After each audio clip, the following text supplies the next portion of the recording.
여러분, 많은 성도가 착각하는 것이 있어요. 그것은 하나님은 공평하다라는 이 착각입니다. 우리가 얼마 전까지만 해도 많이 불렀던 찬양이 있죠. 공평하신 하나님이 나 남이 가진 건 나 없지만, 이게 나라는 찬양인데요. 이 찬양 때문에 많은 분이 하나님은 공평하다 그렇게 생각을 합니다. 여러분, 그러나 이것은 개인의 경험이나 감정이지 우리 하나님은 절대로 공평하지 않습니다. 여러분, 공평이라는 단어는 이 단어 자체가 인간과 인간 사이에 사용되는 단어예요. 절대자인 하나님과 인간의 관계에서 사용할 수 있는 단어가 아닙니다. 여러분, 동등한 입장에서 사용하는 단어가 바로 공평이죠. 왜냐하면 하나님은 지배자이고 우리 인간은 피지배자예요. 그러니까 피지배자와 이 지배자 간에 공평이라는 것이 존재할 수가 없습니다. 여러분, 반드시 피지배자인 인간은 지배자인 하나님께 복종할 때만 우리 인생은 복을 받게 되어 있어요. 그래서 이게 우리 인간의 입장에서 볼 때는 하나님은 공평할 수 없는 존재인 거예요. 늘 우리는 어떻게 해요? 하나님 앞에 순종해야 되는 존재인 거죠. 여러분, 이것은 마치요, 직원이 사장에게 임금을 똑같이 공평하게 달라고 요구하는 어리석은 직원과 같아요. 여러분, 직원이 사장과 똑같이 공평하게 임금을 받을 수 있을까요?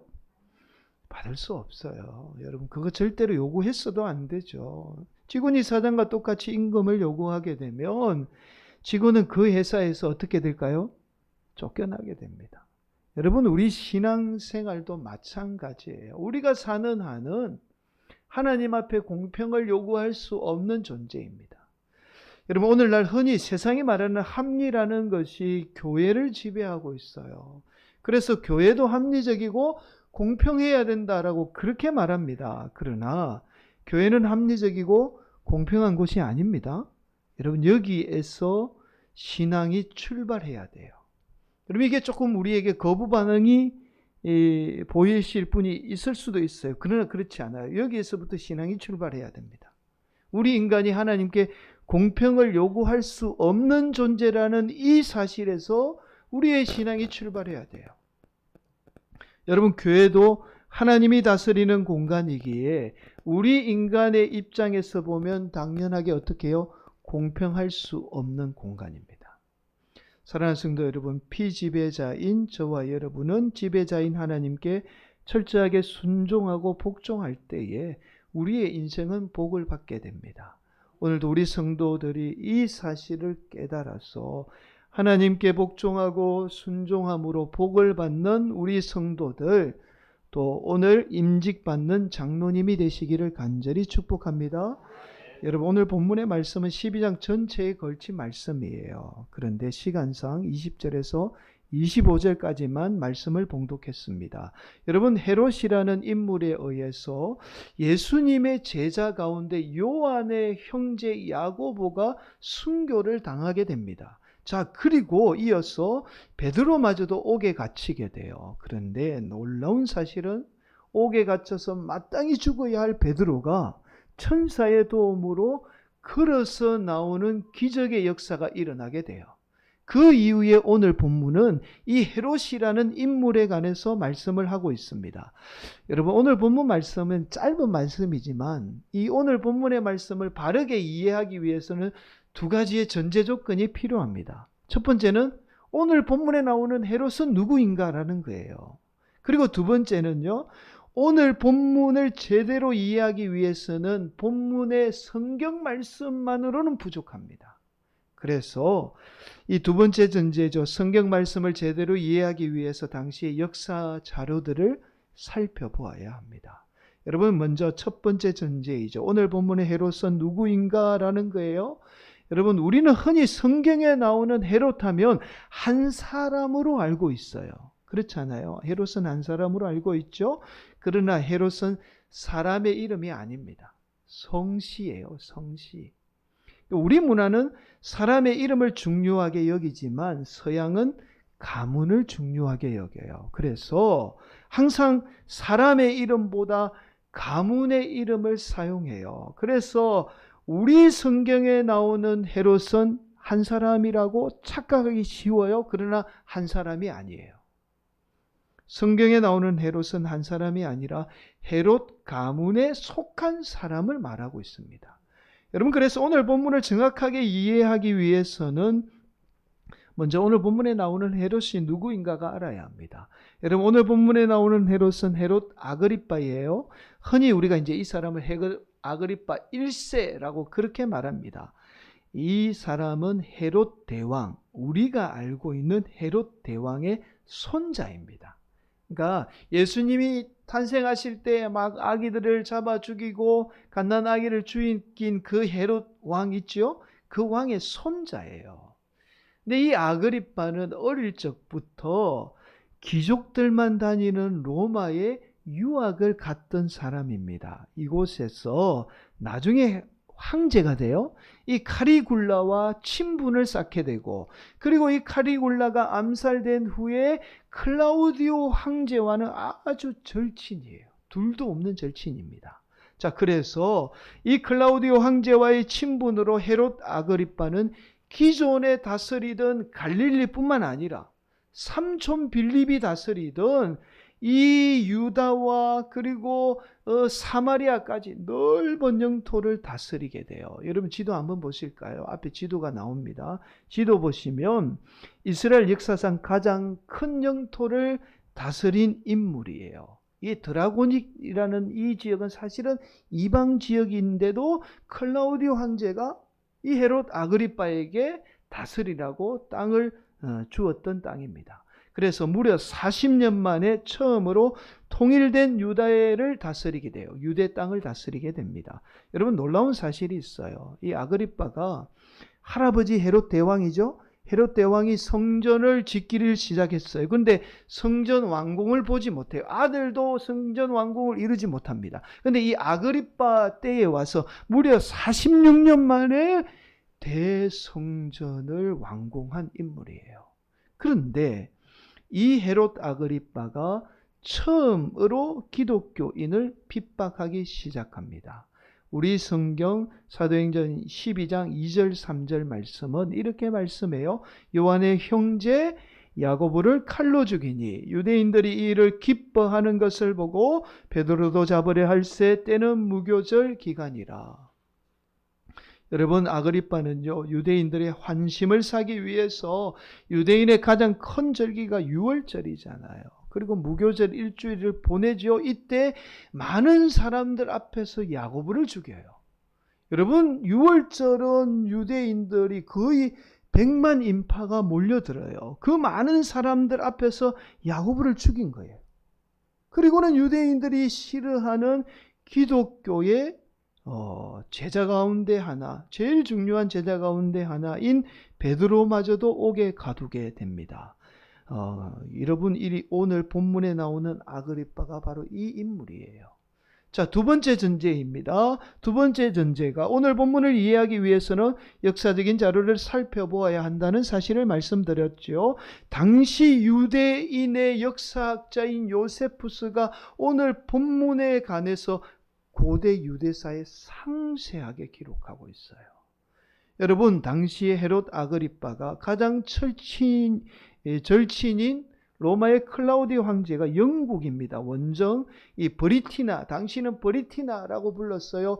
이곳을 정복하게 돼요. 배를 타고 영국까지 가서 황제 클라우디오가 이 땅을 정복하게 됩니다. 이것을 축하하기 위해서 아그리빠는 가리사라로 내려가게 돼요. 그런데 20절은 이렇게 말씀합니다. 헤롯이 두로와 시돈 사람들을 대단히 노여워하니 그들의 지방이 왕국에서 나는 양식을 먹는 까닭에 한마음으로 그에게 나와 왕의 침소 맡은 시나 블라스도를 설득하여 화목하기를 청한지라. 여러분, 당시 두로와 시도는 페니키아 해변 지역이에요. 그런데 이 지역의 사람들이 유대 땅에 나고 있던 음식을 공급을 받았어요. 해안 사람이니까, 해안가의 사람들이니까 식량이 부족하니까 유대 땅에 나는 식량을 공급을 받았습니다. 그런데 이 아그리빠가 두로와 시돈에 대한 식량을 갑자기 끊어버려요.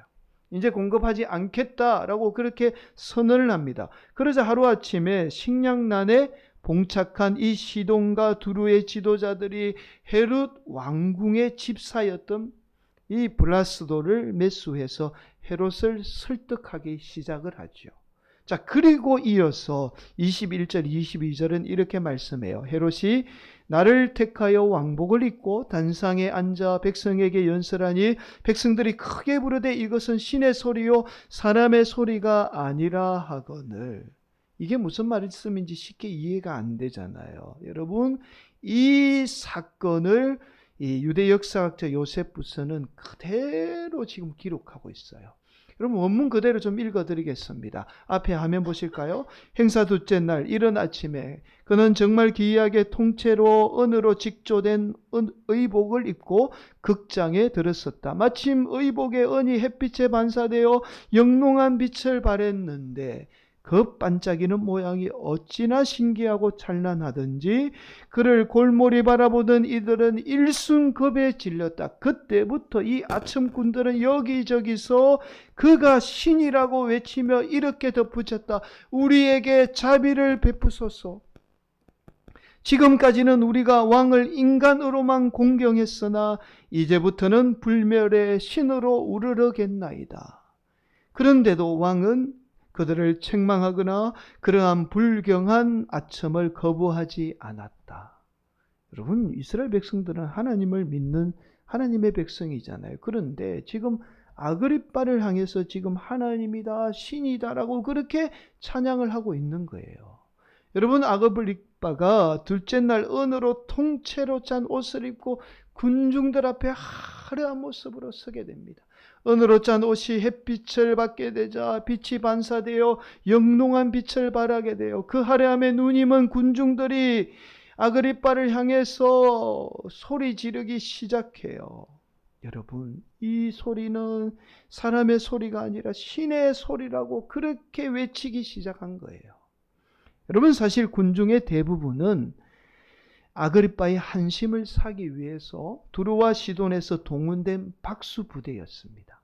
여러분, 앞서서 말씀을 드렸잖아요. 두루와 시돈의 사람들은 어떻게 하든지 식량을 공급받기 위해서 지금 어떻게 해요? 아그리빠를 설득을 해야 돼요. 그래서 이 블라스도의 말을 듣고 아그리빠를 아첨하게 되었던 거예요. 사람을 동원해서 막 소리를 지르며 한심을 사기 위해서 아그리빠를 향해서 그렇게 소리를 지르게 되었던 겁니다. 여러분, 아그리빠는 그 사실을 모른 채 그들의 한호를 당연하듯이 받아들이며 자신을 스스로 신으로 착각하게 돼요. 여러분, 그런데 영원할 것 같았던 이 아그리빠의 권세도 오늘 본문 23절은 이렇게 말씀하죠. 헤롯이 영광을 하나님께로 돌리지 아니하므로 주의 사자가 고치니 벌레에 먹혀 죽으니라. 여러분, 이 사실도 요세푸스가 그대로 기록하고 있어요. 이렇게 기록합니다. 신이라고 칭송을 받던 아그리빠가 이 일이 있고 난 직후 갑자기 복통으로 쓰러졌다는 거예요. 놀랍게도. 갑자기 쓰러지고 그리고 단 5일 만에 원일모를 세균에 감염되어서 죽었다고 기록하고 있습니다. 5일 만에 온몸에 벌레가 생겨서 죽은 거예요. 여러분, 아그리빠가 이스라엘의 왕으로 등극한 지 딱 3년 만입니다. 그리고 할아버지가 이룩하지 못한 왕국을 건설한 지 3년 만에 젊은 나이에, 채 30을 넘기지 못한 젊은 나이에 그렇게 죽음을 맞이하게 돼요. 자, 여러분, 그런데 반면에 오늘 본문 24절은 갑작스런 아그리빠의 죽음과 대조적으로 하나님의 말씀은 흥왕했다라고 말씀합니다. 여러분, 24절 함께 봉독합니다. 하나님의 말씀은 흥왕하여 더하더라. 뭐라고요? 흥왕하여 더했다는 거예요. 사랑하는 성도 여러분, 하나님의 말씀이 흥왕했다는 것은 단순히 하나님의 말씀이 흥왕했다는 뜻이 아니에요. 이 말씀은 비유적인 표현입니다. 하나님의 말씀을 믿고 순종하는 하나님의 백성은 반드시 흥왕되게 되리라는 말씀이에요. 왜냐하면 하나님의 말씀을 믿고 순종하는 성도에게는 말씀이신 예수님이 살아서 역사하게 돼요. 그래서 여러분, 베드로가 당연히 죽어야 되잖아요. 근데 베드로는 살아서 걸어 나올 수 있었던 거예요. 왜냐하면 베드로 안에 하나님이 살아서 역사했기 때문이에요. 여러분, 반면에 하나님의 말씀을 거역한 아그리빠는 아무리 세상적으로 화려한 인생을 살아도 죽을 수밖에 없고 망할 수밖에 없다는 사실을 오늘 본문은 말씀하고 있는 겁니다. 더 놀라운 사실은 오늘 본문은 이렇게 말씀해요. 단순히 흥왕했다가 아니라 더했다라고 말씀합니다. 이 말씀이 무슨 의미냐면, 우리가 하나님 말씀에 순종하게 되면 우리가 기대하는 것, 우리가 생각하는 것보다 더한 하나님의 놀라운 복이 임하게 된다는 사실이에요. 우리가 상상할 수 없는 하나님의 놀라운 복이 우리에게 임하게 된다는 말씀이에요. 여러분, 하나님의 말씀을 믿고 순종하는 하나님의 백성은 반드시 흥왕할 뿐만 아니라 더해지는 놀라운 하나님의 역사가 임하게 됩니다. 오늘도 이러한 복이 임하기를 간절히 축복합니다. 사랑하는 성도 여러분, 이것이 바로 오늘날 하나님이 성도들에게 복을 주는 신앙의 원리예요. 여러분, 하나님은 언제나 우리에게 복을 주시는 분입니다. 그런데 어떻게 복을 주시느냐? 하나님의 말씀을 통해서 복을 주세요. 오늘날 하나님은 말씀을 통해서 성도들을 흥왕되게 합니다. 잘되게 해요. 복되게 합니다. 그렇게 우리 성도들을 복 주시는 분이에요. 사랑하는 성도 여러분, 여기에서 우리는 중요하게 짚고 넘어가야 할 사실 하나가 있어요. 그것은 바로 이 복된 하나님의 말씀이 인간을 통해서 선포된다는 사실입니다. 여러분, 그래서 제가 서두에서 말씀을 드렸잖아요. 이게 교회가 공평할 수 없는 겁니다. 인간을 통해서 복된 하나님의 말씀이 선포돼요. 하나님께서 인간을 통해서 복된 말씀을 선포하는 이유가 있습니다. 이것은 하나님의 말씀이 우리 인간 안에 살아서 역사하기 위해서 인간을 통해서 선포하게 돼요. 여러분, 이것은 마치 예수님이 우리와 함께하기 위해서 예수님이 이 땅에 오신 원리와 똑같습니다. 여러분, 예수님이 이 땅에 오신 것은 우리와 함께하기 위해서, 우리의 죄를 씻어주는 목적도 있지만 임마누엘 되신 예수님이 우리와 함께하기 위해서 이 땅에 오신 거예요. 그래서 예수님이 이 땅에 오셨기 때문에 예수님이 우리와 함께할 수 있고 예수님의 능력이 우리와 함께할 수 있는 겁니다. 여러분, 말씀도 이 원리와 똑같아요. 여러분, 하나님 말씀 또한 인간을 통해서 선포되기 때문에 인간인 우리 안에 하나님의 말씀이 살아서 역사하게 되는 거예요. 그래서 오늘날 하나님은 하나님의 그 복된 말씀을 누구를 통해서 선포한다고요? 인간을 통해서 선포해요. 여러분, 그렇다면 하나님의 말씀이 인간을 통해서 선포되기 때문에 말씀을 선포하는 인간과의 관계가 중요한 거예요. 여러분, 그래서 서두에서 말씀을 드렸죠. 교회는 절대로 공평할 수 없어요. 이것 때문에, 우리가 이것 때문에 공평할 수 없는 공간이 교회입니다. 여러분, 물론 하나님의 말씀을 선포하는 목회자의 정직과 이 발음이 반드시 선행되어야 돼요. 목회자가 정직하지 못하고 목회자가 하나님 앞에 바르지 못한데 어떻게 그 능력에 복된 하나님의 말씀이 선포되겠습니까? 그래서 목회자는 항상 하나님 말씀 앞에 겸손하고 정직하고 그렇게 하나님 앞에 바르게 서야 합니다. 이러한 목회자의 정직과 발음이 선행된 전제하에 우리 성도들은 하나님 말씀 앞에 반드시 순종해야 돼요. 그래야 여러분이 복을 받게 됩니다. 이것이 하나님의 원리예요. 성도들에게 복을 주는 원리입니다. 사랑하는 성도 여러분, 우리 성도들이나 오늘 임직을 받는 장로님이 이 중요한 신앙의 원리를 놓치지 않기를 소망합니다. 복된 하나님의 말씀이 인간을 통해서 선포된다는 사실을 우리 임직받는 장로님이 절대로 잊지 않기를 간절히 축복해요. 여러분, 인간이 잘 되면, 칭송받게 되면 이 중요한 신앙의 원리를 놓치고 자꾸만 자신이 스스로 높아지게 됩니다. 교회의 장로도 마찬가지고요. 사람에게 칭송받으면 스스로 높아지게 돼요. 그러나 우리 성도들이 인간을 통해서 선포되는 하나님의 말씀을 믿고 순종하게 되면 반드시 흥왕됩니다. 잘 돼요. 여러분, 복받게 되어 있어요. 이 놀라운 사실은 여러분이 기대하는 것보다 더한 것으로, 우리가 상상하지 못한 것으로 채워지는 은혜가 임하게 돼요. 여러분, 장로라는 직분은 교회 생활 열심히 하는 것도 중요하지만 장로에게 더 중요한 것이 있어요. 무엇보다도 하나님 말씀 앞에 철저하게 순종해서 흥왕되어야 합니다. 그 흥왕됨을 통해서 교회에 먼저 유익이 되고요. 또 나아가서 많은 세상 사람들에게 자동적으로 전도가 돼요. 여러분, 장로님이 잘 되면 그 잘 되는 장로님 보고 사람들이 교회에 몰려옵니다. 전도돼요. 우리 성도들도 마찬가지예요. 여러분, 이게 전도고 하나님 말씀이에요. 하나님의 일이에요. 여러분, 세상에서 성도들이 잘 되고 흥왕되는 게 성도들이 하나님의 일이에요. 그래서 우리 성도들이 어떻게 하든지 하나님 말씀에 철저하게 순종해서 세상에서도 흥왕되는 복을 받아야 합니다. 특별히 임직 받으시는 장로님, 이 복이 임하기를 간절히 축복해요. 오늘도 우리 성도들이 임직하는 장로님, 또 우리 성도들이 복된 하나님 말씀에 순종해서 흥왕되시기를 간절히 축복합니다.